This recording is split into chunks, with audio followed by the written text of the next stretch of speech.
hours just to get like 1 pound of honey. That's why Allah has mentioned it in the Quran, and they're very amazing creatures. But the potency lies in that particular aspect. So again, beware of these type of imitation products.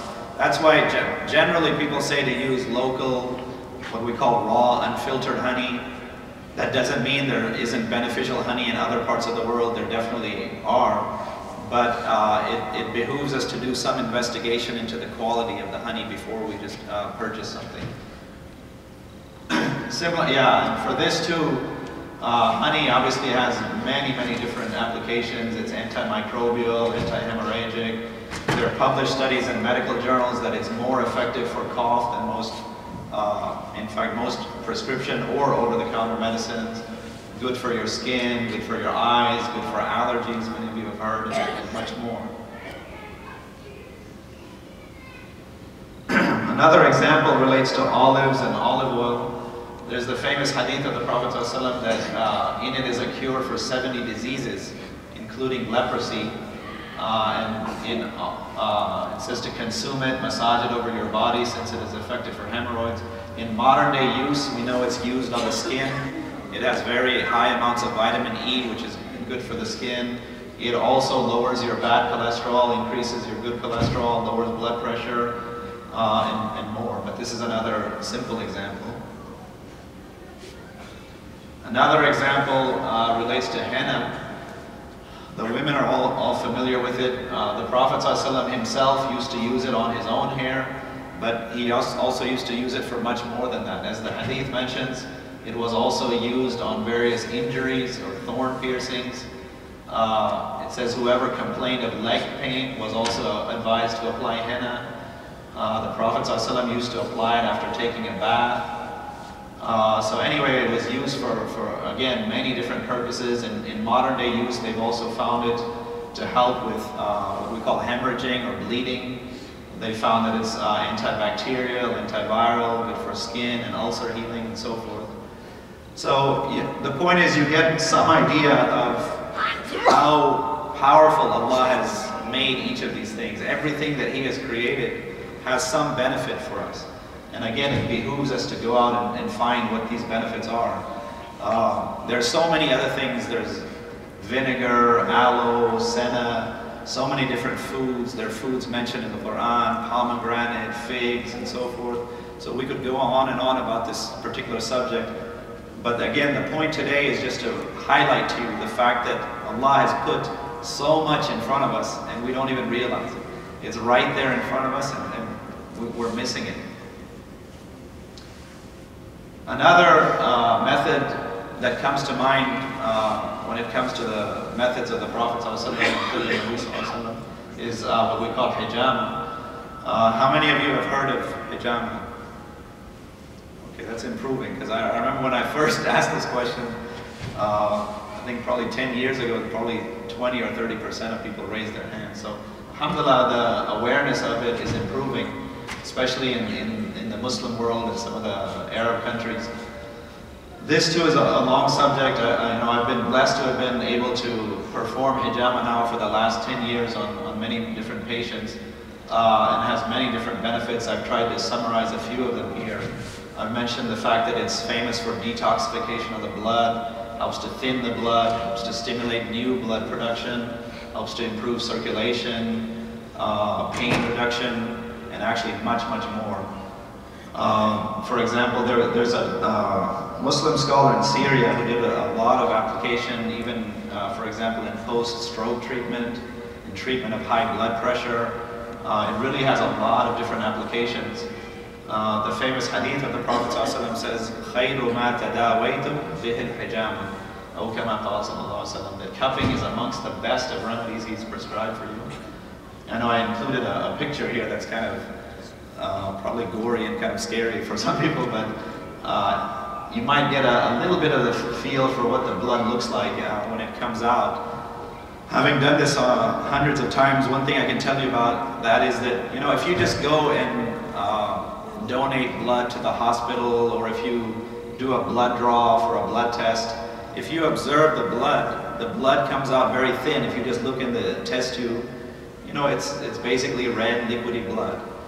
What's different in hijama is that the blood comes out thick. It's normal for blood over time, like after 10, 15 minutes, to start to what we call coagulate or thicken, right? But with hijama, the difference is it doesn't want to come out. It's like what we call stuck or stagnant blood. And that is why we use the method of suction or a vacuum against the skin to draw out blood forcibly from the very tiny vessels. In Arabic, they call them shu'airat, or what we call venules or arterioles, or what we call capillaries. So in order to get the blood out from there, and from practical experience again, in each area, like in that where that one single cup is, typically we make anywhere from like 17 to 21 individual pricks or incisions. When you do that, you hardly get any blood. You'll just see a few drops in most people. But that is where this suction comes into play. And that is where you're basically drawing out the stuck and stagnant blood in the microcirculatory system. So anyway, there's a lot of wisdom behind all this, and that is the other reason why the benefits of hijama are not the same as just going and donating blood. Sometimes I have patients who come and they say, well, I had a blood test a few weeks ago, that's my hijama. Giving blood for a blood test or donating blood to a hospital is not hijama. It could have some benefits, but it's not the same. So again, we can get into more of that in the question and answer if you want.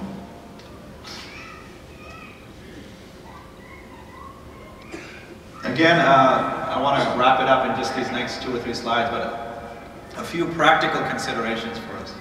Earlier I said, when we get sick, and it afflicts all of us, we all have friends, family who get sick, what do?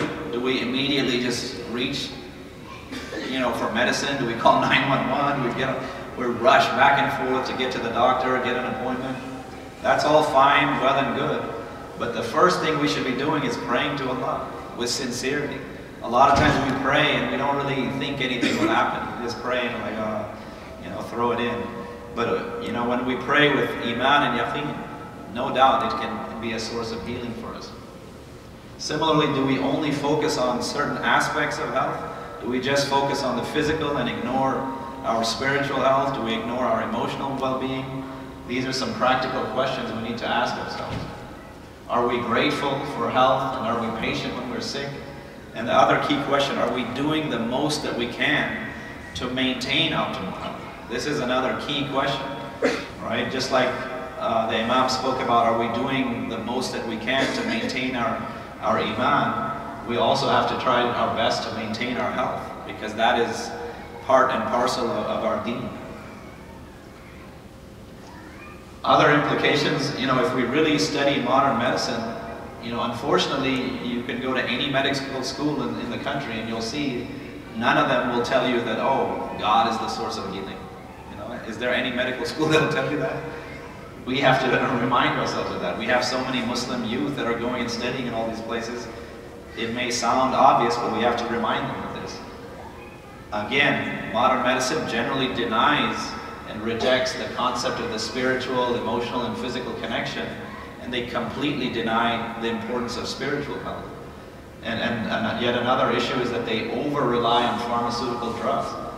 I definitely am not saying that drugs don't have a role. Definitely people need them at certain points.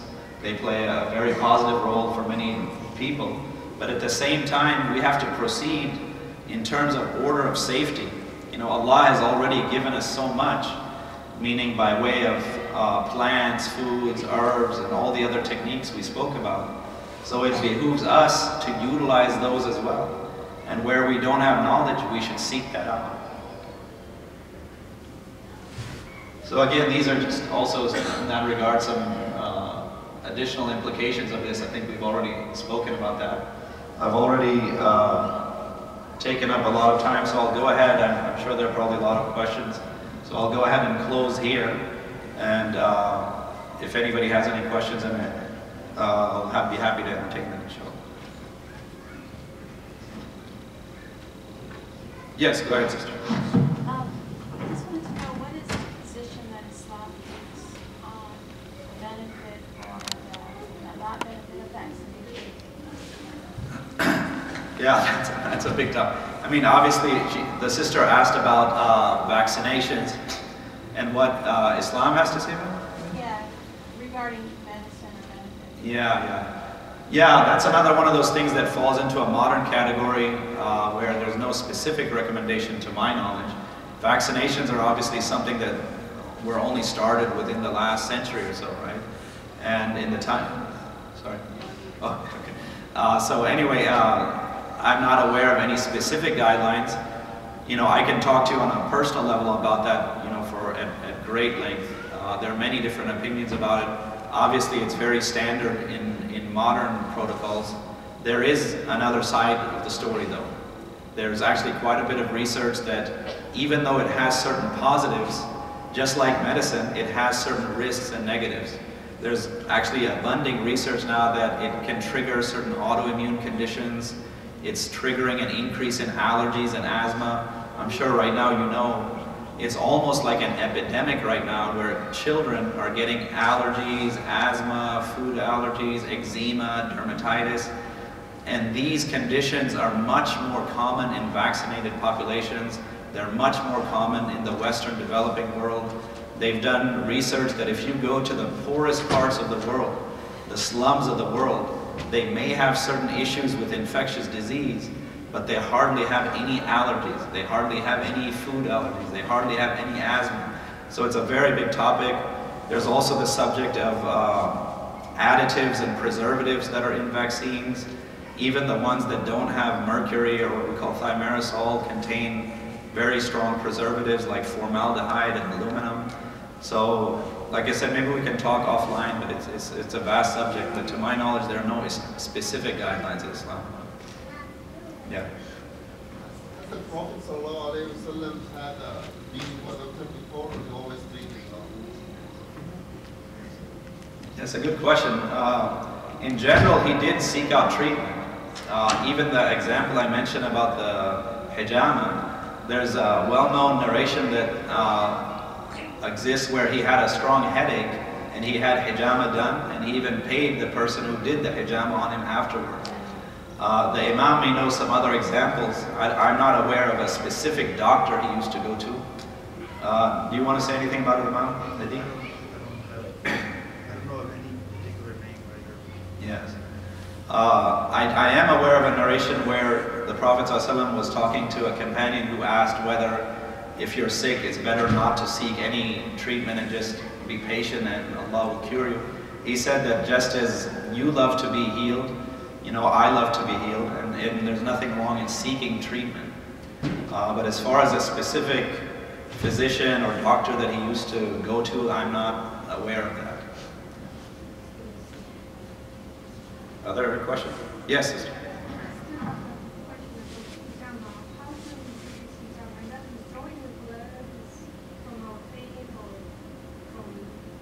From where? How do you do it?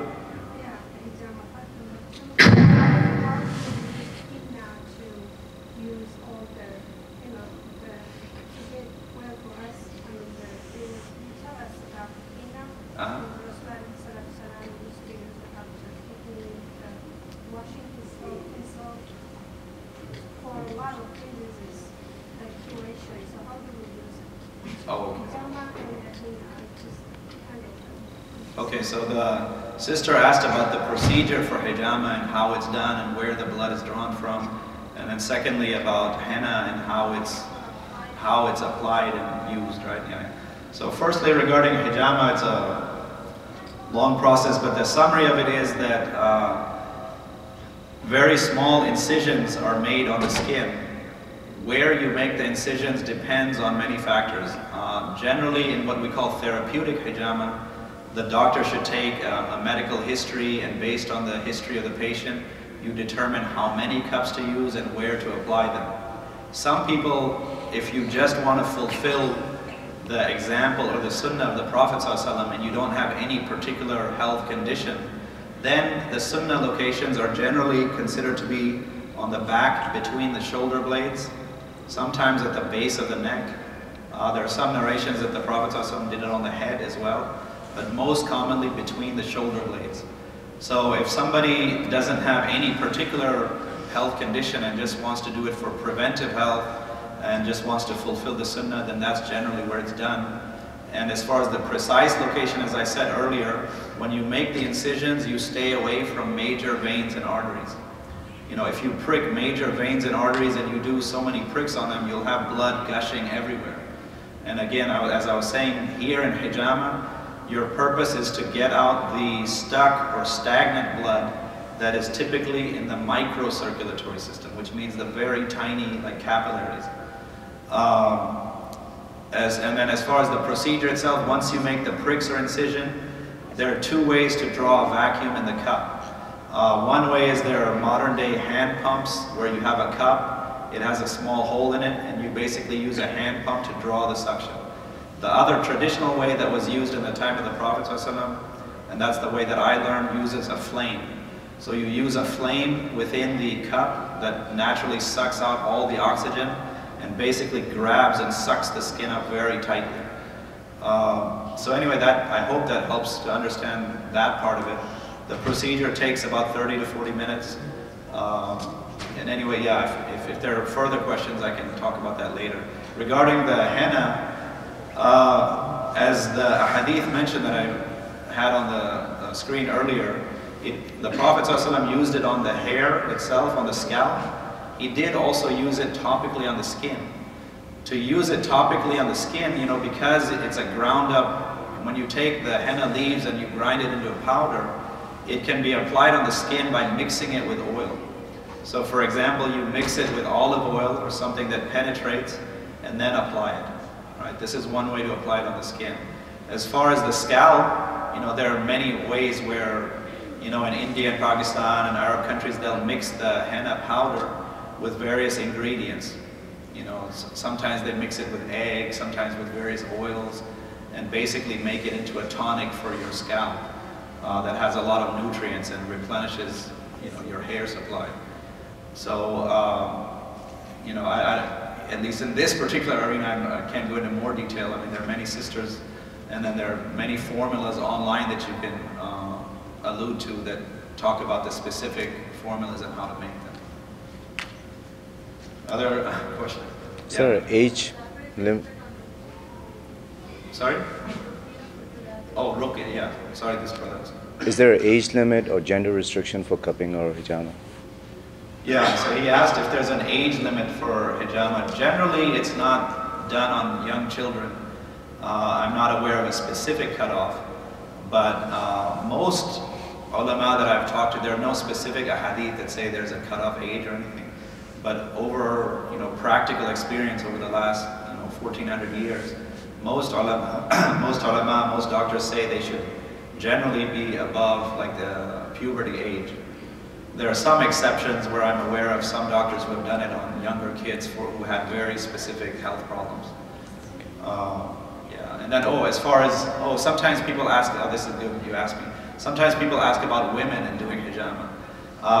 There is an authentic narration of the Prophet ﷺ where his wife Salama radiallahu anha did definitely do hijama. She asked about it, and the Prophet ﷺ encouraged him to do it.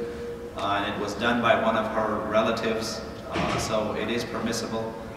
Some ulama say it's not as critical or as important for women to do it. Others say no, it is. And the other condition is sometimes they say while women are cycling, it's better not to do it at that time. But in general, they can do it. And then as far as an upper age limit, there's no real upper age limit. The only other things to worry about are like people who are on blood thinners, you know, like warfarin, Coumadin, because if you prick them and they just keep bleeding, obviously that would be a risk. Sometimes with diabetics, sometimes they have poor wound healing, so you have to look at how well managed their diabetes is before doing that. So there's some precautions like that, but generally it's good for most people. So this sister, I think, asked about ruqya. The Imam can talk about that too, but some of you may know Imam Shaqib from Arlington. He's kind of a specialist in recitation of ruqya in cases of black magic and possession by jinn and so forth. Some of you may not know, but there are authentic narrations of the Prophet ﷺ that state that hijama can be done in these cases as well. So sometimes we do a combination of hijama with the recitation of ruqya in cases of magic or affliction by jinn. And ruqya, the Prophet ﷺ discouraged what we call, the recitation of certain incantations that the non-Muslims and the mushrikeen used to do before the advent of Islam, where they would invoke some of their false gods and blow on people. So he obviously discouraged that. But so when we talk in Islam about ruqya, or what we call ruqya shar'iyya, this is the permissible forms of ruqya. This is basically recitation of ayat from the Quran or various du'as from the authentic ahadith for the purpose of healing, and especially in the cases of affliction by jinn or magic. So this is again a very wide body of what is included and what can be recited, but that's generally what it includes. Yeah. So as an example, like Sheikh Shakib in Arlington, sometimes in the very severe cases, which I myself have seen, he's seen, sometimes what we do is we do a combination of simultaneous recitation of ruqya while we're doing hijama. Because hijama, it turns out, also really annoys jinn, and it can basically encourage them to stop bothering people in the case of bad jinn. Right? So it's kind of a very interesting subject that I've seen a lot. I think Imam Nadeem knows Sheikh Shakib, and we've seen some very amazing cases of this. I would just encourage all the people sitting here, because I myself have witnessed many different things that relate to jinn and affecting Muslims. And so I would again remind all the people here to be very regular in the recitation of their adhkar, what we call adhkar al-sabah, adhkar al-masa, the du'as that you recite for protection against these type of evil forces. Be very regular in reciting these things, because it can, we've seen, Muslims who have been affected by this, and it can sometimes, completely alter their lives. Yeah. Actually, you can mention in that Yes. We're actually we're trying to get him to come here on a Friday night. So Yes. as soon as I get a confirmation from him, inshallah, that he'll be coming on a Friday night. Inshallah. So just for the sisters, did you hear that? The Imam was saying that Sheikh Shakib, who is kind of a specialist in this area, he lives in Arlington, we are trying to set up a presentation for him here at Epic. He has given one before, some of you may have attended it, but we'll bring him again, inshallah, because like I said, that itself is a very deep and vast topic. Sorry.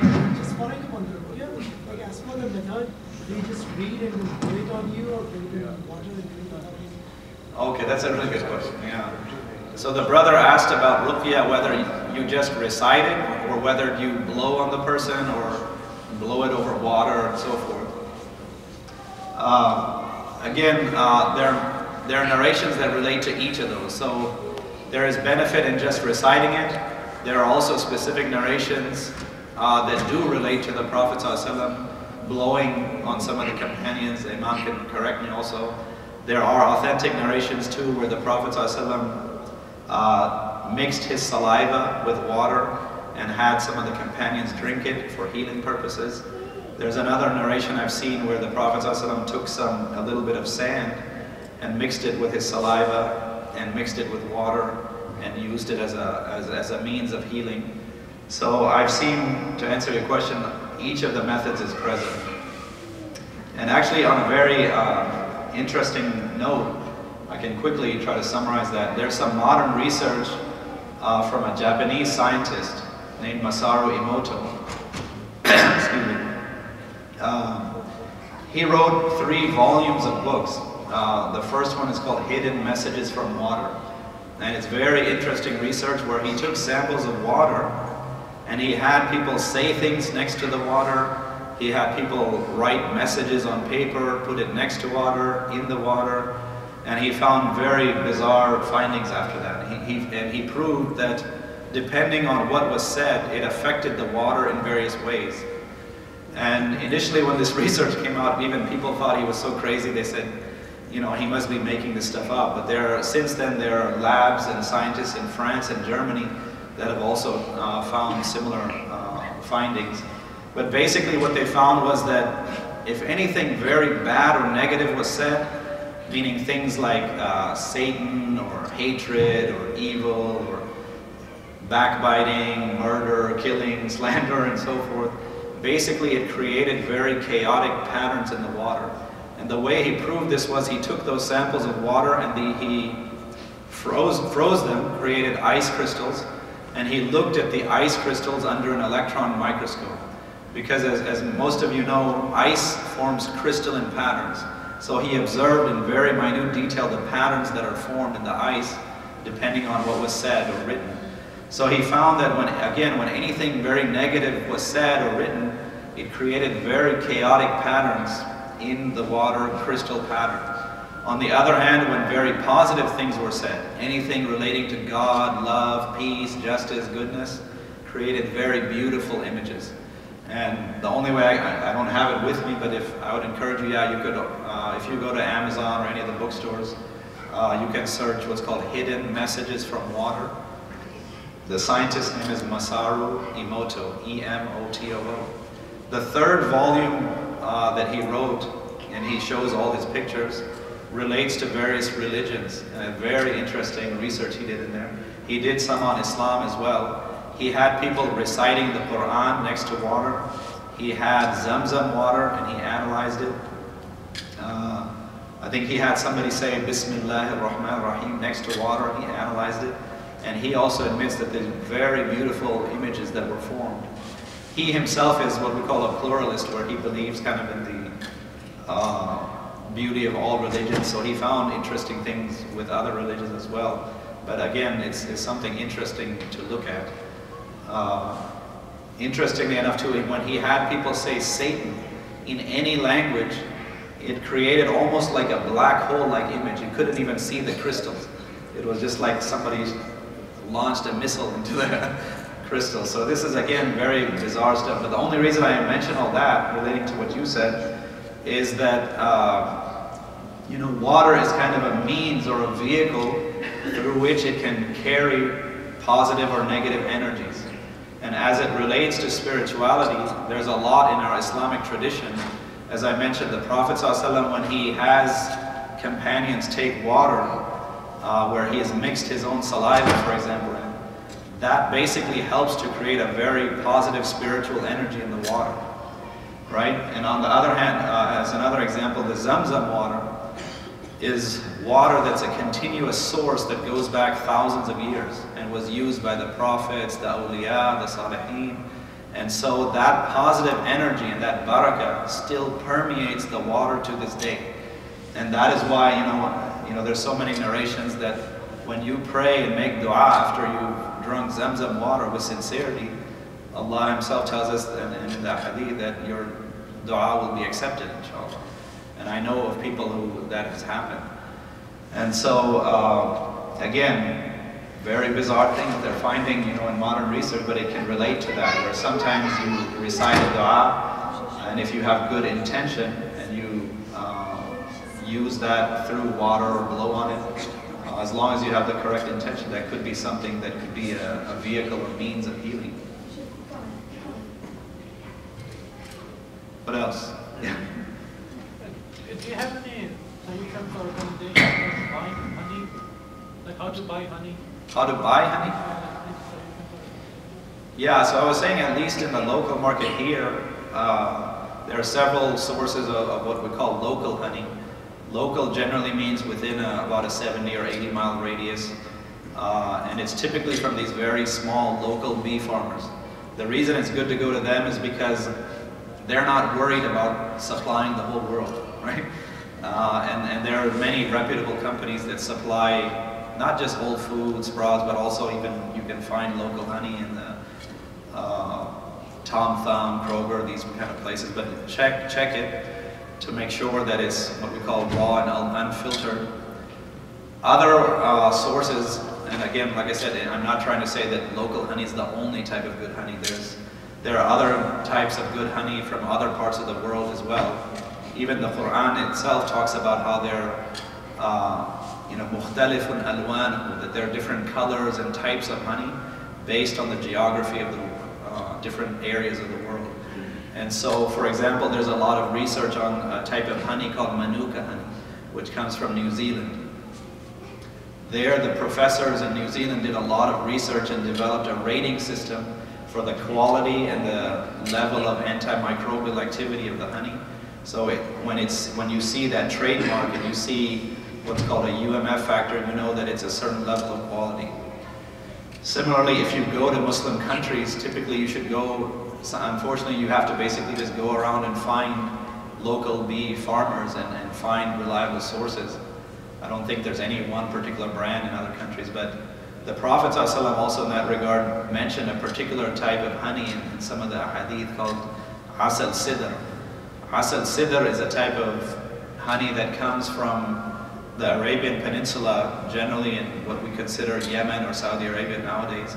That too, you asked about ruqya. Sometimes the ulama will use asal sidr, and sometimes they'll recite ruqya and blow on the honey of sidr and use that for healing purposes. The Prophet ﷺ himself said that this particular type of honey has a lot of benefit. So each honey has kind of its peculiarities and specific benefits. Yeah. It's not a question, it's a comment about the honey.